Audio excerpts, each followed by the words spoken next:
আসসালামু আলাইকুম। এটিএন বাংলা সংবাদে সবাইকে স্বাগত জানাচ্ছি সৈয়দা মারিয়া হোসেন। প্রথমে থাকছে বিআরবি কেবলস সংবাদ শিরোনাম। যুদ্ধে অর্থ খরচ না করে জলবায়ু পরিবর্তনে ক্ষতিগ্রস্তদের সহায়তা দিতে বিশ্ব নেতাদের প্রতি আহ্বান প্রধানমন্ত্রীর।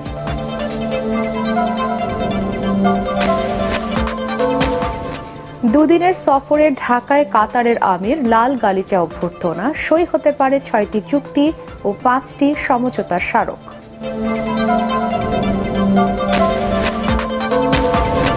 বাতাসে মাত্রাতিরিক্ত জলীয় বাষ্প, অসহনীয় গরমে নাভিশ্বাস মানুষের, আরও ৩ দিনের হিট অ্যালার্ট জারি।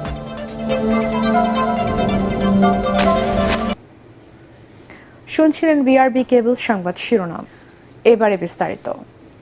যুদ্ধে টাকা ব্যয় না করে জলবায়ু পরিবর্তনের প্রভাবে ক্ষতিগ্রস্ত দেশগুলোকে সহযোগিতা করার আহ্বান জানিয়েছেন প্রধানমন্ত্রী শেখ হাসিনা। রাজধানীতে ৪ দিন ব্যাপী জাতিসংঘ জলবায়ু অভিযোজন সম্মেলন উদ্বোধন করে তিনি আহ্বান জানান। আগামী ২৭ বছরের জন্য সরকার যে জাতীয় অভিযোজন পরিকল্পনা গ্রহণ করেছে তা বাস্তবায়নে ধনী দেশগুলোকে এগিয়ে আসার আহ্বান জানান প্রধানমন্ত্রী। বিস্তারিত জানাচ্ছেন আপেল মাহমুদ। প্রচণ্ড তাপদাহে বিপর্যস্ত জনজীবন, জলবায়ু পরিবর্তনের প্রভাবে ঘন ঘন বন্যা, ঝড়সহ প্রাকৃতিক দুর্যোগের শিকার গোটা বিশ্ব। জলবায়ু পরিবর্তনের এই অভিঘাত মোকাবেলায় শুরু হয়েছে ৪ দিনব্যাপী জাতিসংঘ জলবায়ু অভিযোজন সম্মেলন, national adaptation plan nap expo. রাজধানীর বঙ্গবন্ধু আন্তর্জাতিক সম্মেলন কেন্দ্রে এই এক্সপোর উদ্বোধন করেন প্রধানমন্ত্রী শেখ হাসিনা। শুভ উদ্বোধন ঘোষণা করছি। প্রধানমন্ত্রী বলেন, বাংলাদেশের দুর্যোগ ঝুঁকি হ্রাস ও জলবায়ু পরিবর্তন অভিযোজনে কার্যকর পদক্ষেপ নেয় সাম্প্রতিক সময়ে দুর্যোগে ক্ষয়ক্ষতি কম হয়েছে। আগামীতে জলবায়ু পরিবর্তনের ঝুঁকি মোকাবেলায় সরকারের পরিকল্পনাও তুলে ধরেন তিনি। আগামী ২৭ বছর ন্যাপে গৃহীত কর্মপরিকল্পনাসমূহ বাস্তবায়নের জন্য আমাদের প্রায় ২৩০ মিলিয়ন মার্কিন ডলারের প্রয়োজন। এজন্য সুনির্দিষ্ট তহবিল ও অতিরিক্ত আর্থিক সংস্থানের ব্যবস্থা গ্রহণে আমি ধনী দেশ ও আন্তর্জাতিক সম্প্রদায়ের প্রতি আহ্বান জানাচ্ছি। আসুন সকলকে সঙ্গে নিয়ে আরও নিবিড়ভাবে এই ধরিত্রী রক্ষায় আমরা কাজ করি। সেই সাথে একটি কথা না বলে পারছি না, এই যুদ্ধে অস্ত্র এবং অর্থ ব্যয় না করে সে টাকাগুলি এই জলবায়ু পরিবর্তনে যদি ব্যয় করা হতো তো বিশ্বটা রক্ষা পেত। আগামী প্রজন্মের জন্য নিরাপদ পৃথিবী করতে ৬ দফা দাবিও তুলে ধরেন সরকার প্রধান। COP26 এর সিদ্ধান্ত অনুযায়ী উন্নত দেশগুলোকে ২০২৫ সালের মধ্যে অভিযোজন অর্থায়ন ২০১৯ সালের তুলনায় দ্বিগুণ করার কথা। এটি বাস্তবায়নে আমি ধনী দেশগুলোর প্রতিও আহ্বান জানাই। পরে এক্সপোর বিভিন্ন স্টল ঘুরে দেখেন প্রধানমন্ত্রী। দেশে প্রথমবারের মতো আয়োজিত এই সম্মেলনে অংশ নিয়েছেন ১০৪টি দেশের জলবায়ু বিশেষজ্ঞ, এনজিও প্রতিনিধি সহ বাংলাদেশের বিভিন্ন মন্ত্রণালয়ের প্রতিনিধিরা। Apple Mahmud, ATN Bangla, Dhaka.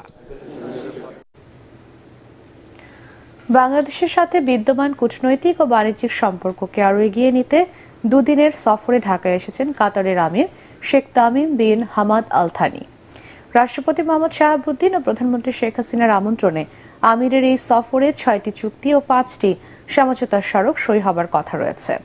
বিকেলে হযরত শাহজালাল আন্তর্জাতিক বিমানবন্দরে কাতারের আমিরকে স্বাগত জানান রাষ্ট্রপতি মোহাম্মদ শাহাবুদ্দিন। বিস্তারিত মনিউর রহমানের রিপোর্টে। বিকাল ৫টায় কাতার এয়ারওয়েজের বিশেষ বিমানে ঢাকা এসে পৌঁছান দেশটির আমির Sheikh Tamim bin Hamad Al Thani. বিমানবন্দরে তাকে লাল গালিচা অভ্যর্থনা জানান রাষ্ট্রপতি মোহাম্মদ শাহাবুদ্দিন। সশস্ত্র বাহিনীর পক্ষ থেকে আমিরকে দেওয়া হয় গার্ড অফ অনার। ২১ বার তোপধ্বনির মধ্য দিয়ে জানানো হয় আগমনী বার্তা।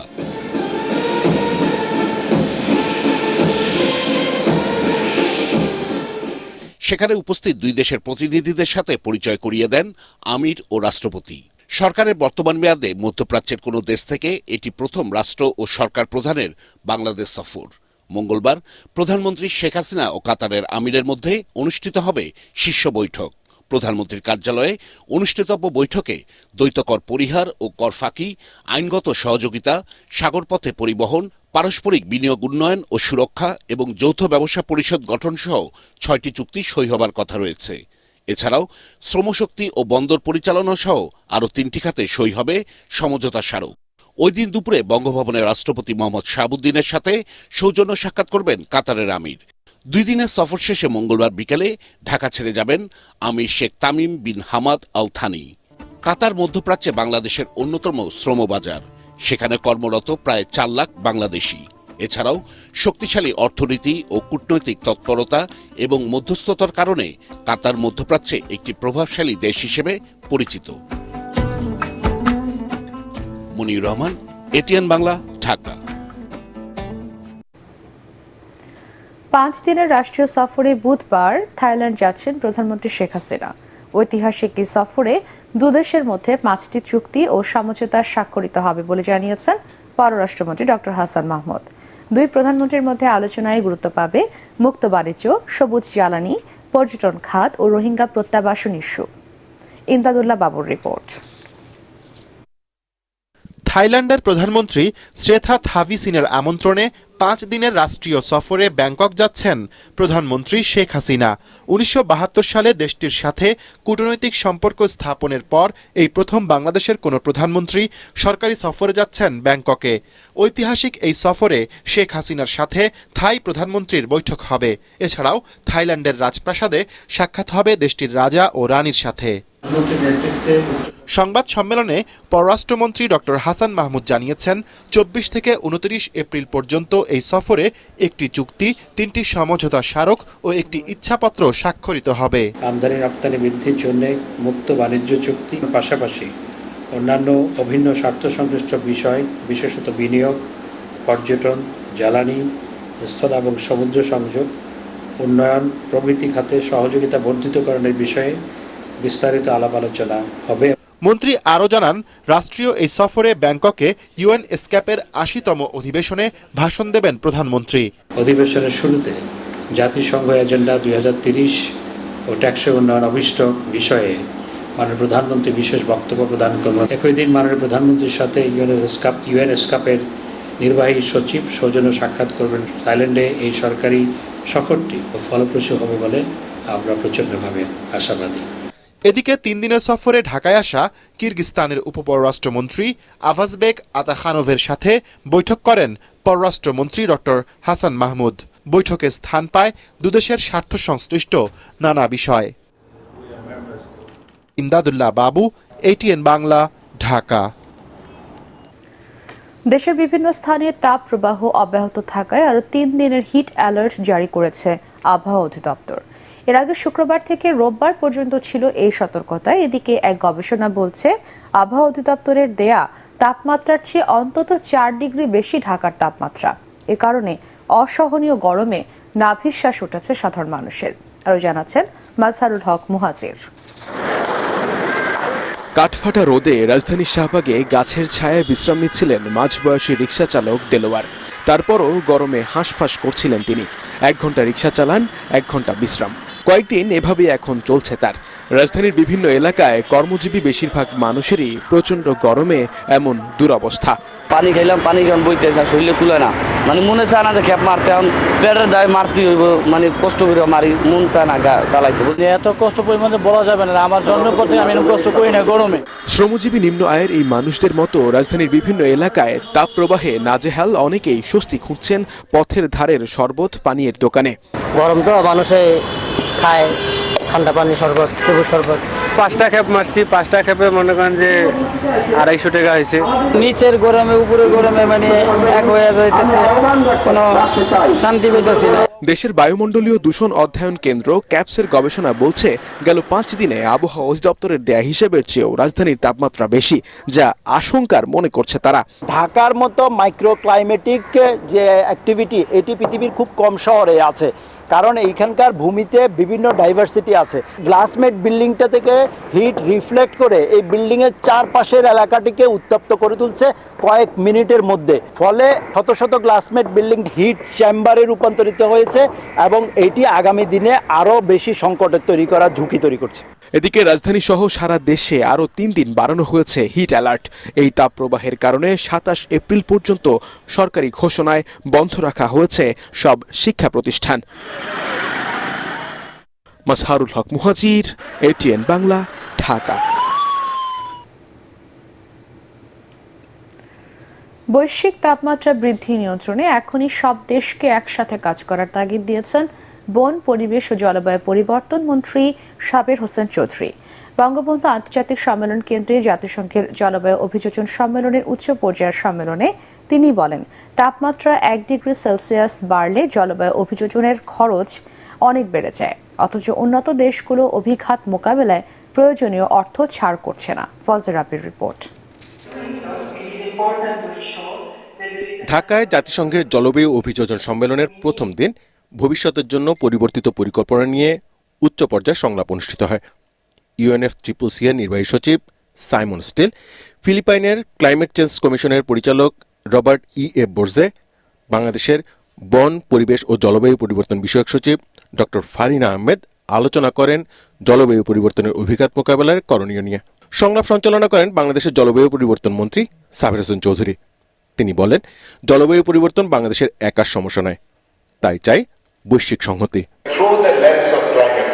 জলবায়ু পরিবর্তনের প্রভাব মোকাবেলায় UNFCCC-কে প্রতিশ্রুতি অনুযায়ী ভূমিকা রাখতেই হবে। এই সমস্যা বাংলাদেশের নিজস্ব কোনো সমস্যা না, কাজেই সব দেশকেই এক্ষেত্রে দায়িত্বশীল হতে হবে। বৈশ্বিক তাপমাত্রা বৃদ্ধির হার 1.5% বেঁধে রাখার চেষ্টা সফল করতে এখনই কার্বন নিঃসরণের লাগাম টেনে ধরার তাগিদ দেন সাবের হোসেন চৌধুরী। সমস্যাকে খোলা ছেড়ে দিয়ে আমরা তা মোকাবেলা করতে পারবো না।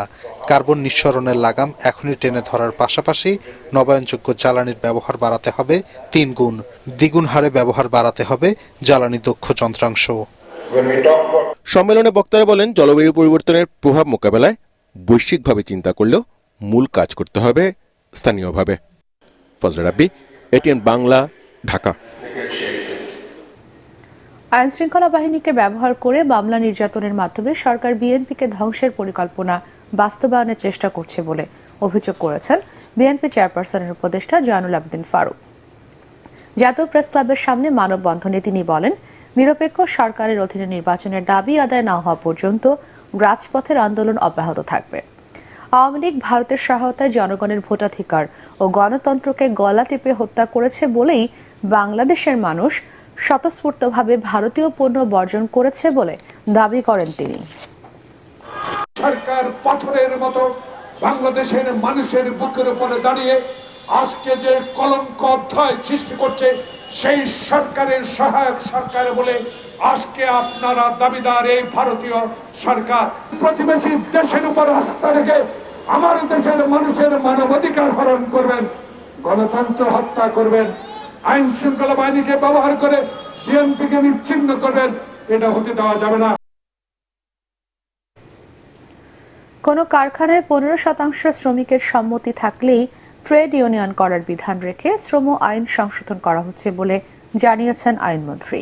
সচিবালয়ে সফররত মার্কিন ট্রেড প্রতিনিধি দলের সাথে বৈঠক শেষে এসব তথ্য জানান তিনি। মন্ত্রী বলেন, শ্রমিকদের অধিকার নিশ্চিত করতে কাজ করছে সরকার। বাংলাদেশের এসব পদক্ষেপে সন্তুষ্টির কথা জানিয়েছেন মার্কিন প্রতিনিধি দল। আগামী বাজেট অধিবেশনে সংশোধিত শ্রম আইন পাশ হবে বলেও জানান তিনি।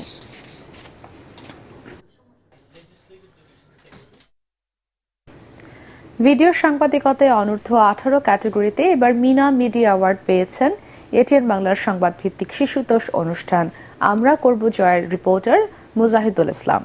বিভিন্ন ক্যাটাগরিতে 18তম ইউনিসেফ মিনা মিডিয়া অ্যাওয়ার্ড পেয়েছেন 15 জন সাংবাদিক। রাজধানীর সোনারগাঁ হোটেলে জাতীয় সংসদের স্পিকার ডক্টর শিরিন শারমিন চৌধুরী বিজয়ীদের হাতে পুরস্কার তুলে দেন। আরও জানাচ্ছেন মিজান শাহজাহান।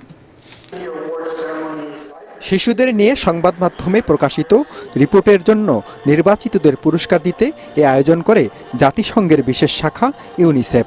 18 বছরের বেশি বয়সের সাংবাদিকদের প্রিন্ট, অনলাইন, ভিডিও ও স্থিরচিত্র ক্যাটাগরিতে পুরস্কার দেওয়া হয়। 18 বছরের কম বয়স্ক শিশু কিশোর সাংবাদিকদের পুরস্কার দেওয়া হয় ফটো, ভিডিও ও প্রিন্ট ক্যাটাগরিতে। এটিএন বাংলায় সম্প্রচারিত যশোরের যৌনপল্লীর 50 জন শিশু কিশোর মায়ের পেশা ধরেই কি এই পেশাতে জড়িয়ে পড়বে শীর্ষক রিপোর্টের জন্য ভিডিও সাংবাদিকতা ক্যাটাগরিতে এবার ইউনিসেফ মিডিয়া অ্যাওয়ার্ড জিতে নেন আমরা করব জয়ের রিপোর্টার মুজাহিদুল ইসলাম। আমার চ্যানেল যদি না থাকতো তাহলে এরকম একটা প্ল্যাটফর্ম আমি কখনোই কাজ করতে পারতাম না। আর তারপরেও আমাকে আমার চ্যানেলে আমরা করব জয়ের যে টিম, ফুল টিম, এই অর্জনটা পুরোটাই তাদের। বিজয়ীদের অভিনন্দন জানিয়ে জাতীয় সংসদের স্পিকার ডক্টর শিরিন শারমিন চৌধুরী বলেন, এই পুরস্কার কাজের গতি বাড়াতে নেপথ্যের শক্তি হিসেবে কাজ করবে। I congratulate all the winners of UNICEF MENA Media Award and Children's MENA Media Award for their excellent reports and contribution in this field, and I also congratulate all the participants. অনুষ্ঠানে বিচারক প্যানেলের সদস্যরা বলেন, পুরস্কার 15 জন পেলেও মনোনয়ন পাওয়া সবার কাজই প্রশংসার দাবি রাখে। আগামীতে পুরস্কারের সংখ্যা ও মান বাড়ানোর পক্ষে মত তাদের।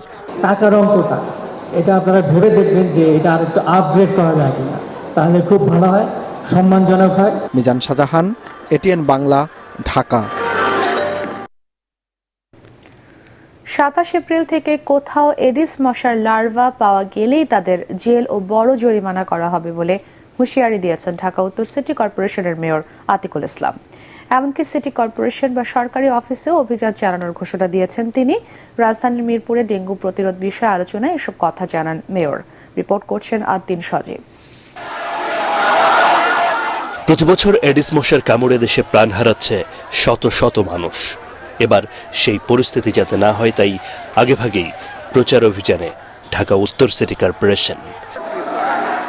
নগরীকে পরিষ্কার পরিচ্ছন্ন রাখতে সহযোগিতা করলেই নগদ টাকা উপহারের ঘোষণা দেন উত্তর সিটির মেয়র আতিকুল ইসলাম। পরিত্যক্ত টায়ার 50 টাকা, অব্যবহৃত পলিথিন প্রতি কেজি 10 টাকা এবং পরিত্যক্ত কমোড, এই কমোড, টায়ার ইত্যাদি আমাদের কাছে দিন, নগদ টাকা নিন, নিজে বাঁচুন, শহরকে বাঁচান, এই হোক আমাদের স্লোগান। মেয়র জানান, ডেঙ্গু প্রতিরোধে 27 এপ্রিল থেকে টানা অভিযান চলবে। বাসাবাড়ি, অফিস কিংবা সরকারি ভবনে এডিসের লার্ভা পেলেই কঠোর আইনি ব্যবস্থা নেওয়া হবে। 27 তারিখ থেকে যেই বাসায়, যেই অফিসে, যেই জায়গায় আমরা লার্ভা পাবো তাদেরকে ফাইন, জেল এবং জরিমানা করা হবে, এটি আমি ডিক্লেয়ার করলাম। গভর্নমেন্ট অফিসেও যদি আমি পাই, এই গভর্নমেন্ট অফিসের যে দায়িত্বে যে আছে তার বিরুদ্ধে মামলা হবে, কেস হবে, জরিমানা হবে। তবে মেয়রের উদ্যোগ বাস্তবায়ন নিয়ে কিছুটা অসন্তোষ জানান স্থানীয় সংসদ সদস্য। উনি চলে গেছেন, তারপরে কি দায়িত্ব শেষ? তারপরে কিন্তু যারা দায়িত্বে আছেন তারা সঠিকভাবে পালন করছেন বলে আমার কাছে মনে হচ্ছে না। আদ্দিন সজীব, এটিএন বাংলা, ঢাকা। সেটা মনিটরিং করা হচ্ছে কিনা সেটাও একটা বিষয় আছে। বাংলাদেশ সেনাবাহিনী ও যুক্তরাষ্ট্রের প্যাসিফিক আর্মি কমান্ডের যৌথ অংশগ্রহণে উদ্বোধন করা হলো exercise tiger lightning TL। Rajendrapur সেনানিবাসের Bangladesh institute of peace support operation ট্রেনিংয়ে প্রধান অতিথি হিসেবে এর উদ্বোধন করেন বাংলাদেশ সেনাবাহিনীর quarter master general lieutenant general Mohammad Mujibur Rahman. তিনি বলেন, শান্তিরক্ষা মিশন এলাকায় উদ্ভূত প্রতিকূল নিরাপত্তা পরিবেশ পরিস্থিতির সঠিক মূল্যায়ন, কার্যকর পরিকল্পনা প্রণয়ন এবং আকস্মিক চ্যালেঞ্জ মোকাবেলায় তড়িৎ ব্যবস্থা গ্রহণে অংশগ্রহণকারীদের দক্ষ করে গড়ে তোলার উদ্দেশ্যেই এই অনুশীলনের আয়োজন করা হয়েছে। যুক্তরাষ্ট্রের pacific army commander lieutenant colonel Joshua Long এ সময় উপস্থিত ছিলেন। এর আগে 2017 ও 2021 সালে টাইগার লাইটনিং 1 ও 2 যুক্তরাষ্ট্রে এবং 2022 ও 2023 টাইগার লাইটনিং 3 ও 4 বাংলাদেশে আয়োজন করা হয়। আল আরাফা ইসলামী ব্যাংক অর্থ সংবাদ।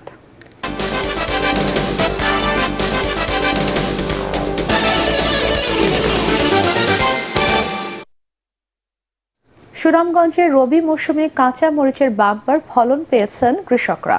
ফলন ভালো হওয়ায় গত বছরের চেয়ে এবার আবাদ আরও বেড়েছে। তবে সার, কীটনাশক সহ প্রয়োজনীয় জিনিসপত্রের দাম বাড়ায় লাভবান হতে পারছেন না চাষিরা। সুনামগঞ্জ জেলায় গত বছর 1440 হেক্টর জমিতে মরিচের আবাদ হলেও এবছর তা বেড়ে দাঁড়িয়েছে 1564 হেক্টরে। এর মধ্যে জামালগঞ্জ উপজেলায় সবচেয়ে বেশি জমিতে মরিচের আবাদ হয়েছে। তবে কৃষি সম্প্রসারণ অধিদপ্তর বলছে, মরিচ চাষ লাভজনক হওয়ায় আবাদের পরিমাণ দিন দিন বৃদ্ধি পাচ্ছে। আগামীতে উৎপাদন আরও বাড়বে। সাম্রাজ্যবাদীরা ইসলামের নামে আফগানিস্তান, ইরাক, সিরিয়া, লিবিয়া ধ্বংস করেছে। ইসরায়েলের মাধ্যমে যুক্তরাষ্ট্র আবারও মধ্যপ্রাচ্যে যুদ্ধ লাগাতে চাইছে বলে মন্তব্য করেছেন ওয়ার্কার্স পার্টির সভাপতি রাশেদ খান মেনন। জাতীয় প্রেস ক্লাবে কমরেড লেনিনের জন্মবার্ষিকী উপলক্ষে এক আলোচনায় তিনি কথা বলেন। মেনন আরও বলেন, ভূ রাজনৈতিক প্রস্তাব বিস্তারের চীন সাগর নিয়ন্ত্রণের জন্য মার্কিনিরা যে কৌশল নিচ্ছে তাতে বাংলাদেশকেও যুদ্ধের দিকে ঠেলে দেওয়া হচ্ছে। পার্টেক্স খেলার খবর।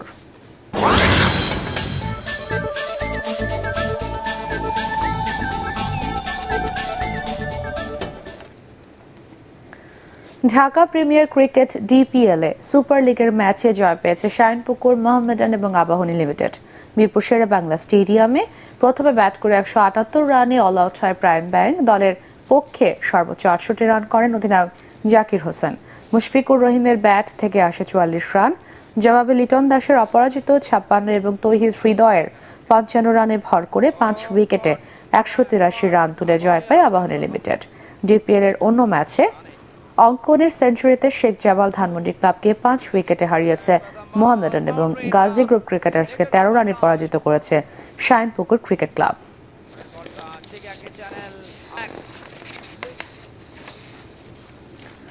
শেষ করার আগে বিআরবি কেবলস সংবাদ শিরোনাম আরও একবার। যুদ্ধে অর্থ খরচ না করে জলবায়ু পরিবর্তনে ক্ষতিগ্রস্তদের সহায়তা দিতে বিশ্ব নেতাদের প্রতি আহ্বান প্রধানমন্ত্রীর।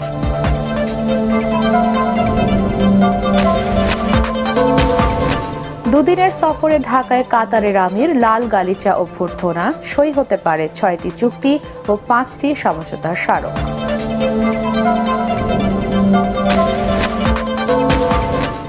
বাতাসে মাত্রাতিরিক্ত জলীয় বাষ্প, অসহনীয় গরমে নাভিশ্বাস মানুষের, আরও 3 দিনের হিট অ্যালার্ট জারি।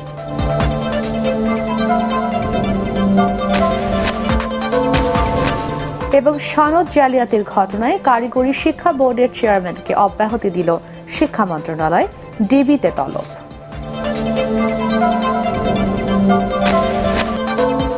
পরবর্তী সংবাদ দেখার আমন্ত্রণ জানিয়ে এখনকার মতো শেষ করছি। এটিএন বাংলার সংবাদ ইউটিউবে দেখতে ব্রাউজ করুন, youtube/এটিএন বাংলা নিউজ। ধন্যবাদ সবাইকে।